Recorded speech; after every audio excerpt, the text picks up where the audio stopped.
gelaran tinju bertajuk Ring Tarkam Part 3 siap digelar pada bulan Juli mendatang. Gelaran adu jotos ini tidak hanya akan mempertandingkan kelas amatir, namun juga ada partai yang memperebutkan sabuk WBC Asia. Dengan tagline tinjunya anak kampus, Ring Tarkam sendiri diharapkan menjadi salah satu panggung untuk melahirkan bibit-bibit baru petinju Indonesia yang bisa berbicara di kancah dunia. Muhammad Gibran Cahyaning Pangeran selaku promotor mengatakan jika gelaran tinju Ring Tarkam Part 3 ini akan menyuguhkan pertarungan yang berbeda dengan 2 edisi sebelumnya. Insya Allah Ring Tarkam Part 3 akan lebih eksklusif lagi, kita akan lebih, karena lagi-lagi kita percaya akan proses, kita banyak belajar dari Part 1 dan Part 2, karena ke depan kita, sekarang di Part 3 kita masih ngomongin di WBC Asia, karena nanti ke depan pun kita bakal ada gebrakan baru lagi yang itu tujuannya untuk kompet sport di Indonesia. Ring Tarkam Part 3 sendiri bekerja sama dengan raksasa media yakni MNC Media. Yun Setioko selaku Head of In-House Production MNC Channel merasa bangga jika MNC menjadi bagian dari gelaran tinju Ring Tarkam Part 3.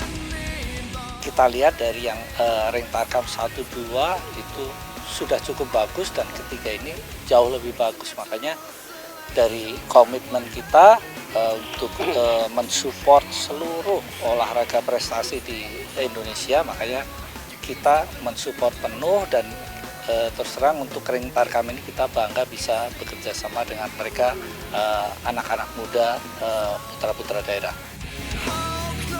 Tim Liputan Sport Today.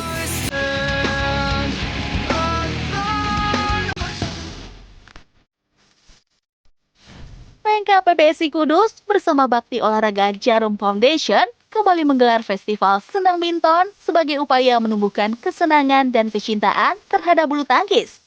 Senang binton menyasar pada anak-anak usia dini, di mana sebanyak 345 siswa dari sekolah dasar dan madrasah sekitar Kota Kudus dan sekitarnya mengikuti perlombaan.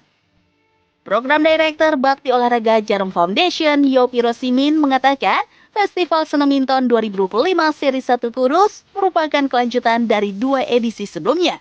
Ia juga berharap para anak-anak yang ikut Festival Senam Binton dapat mengenal olahraga bulu tangkis sampai timbul kesukaan untuk menggelutinya secara serius. Ini senam binton itu penting sekali biar mereka itu senang. Badminton itu fun, badminton banyak temennya, badminton itu menyenangkan, ada permainan yang asik, walaupun belum bisa belajar, belum bisa mukul badminton secara baik.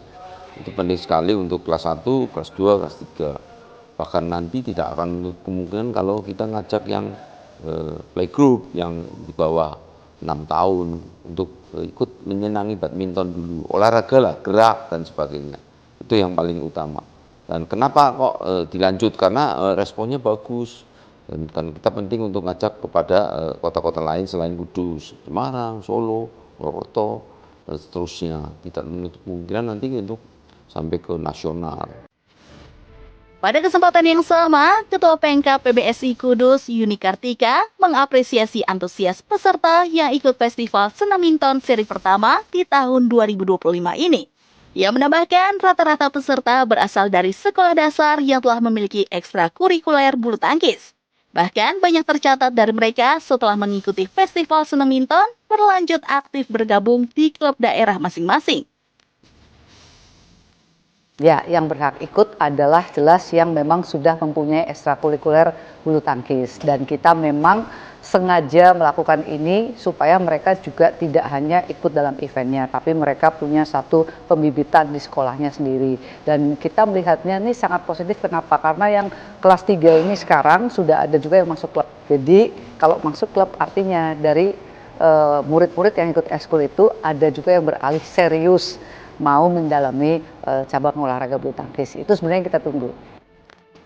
Melihat kesuksesan festival ini, ke depan Senam Binton direncanakan akan digelar di 4 kota wilayah Jawa Tengah lainnya, seperti Semarang, Solo, Purwokerto, dan Magelang. Tim Liputan Sport Today.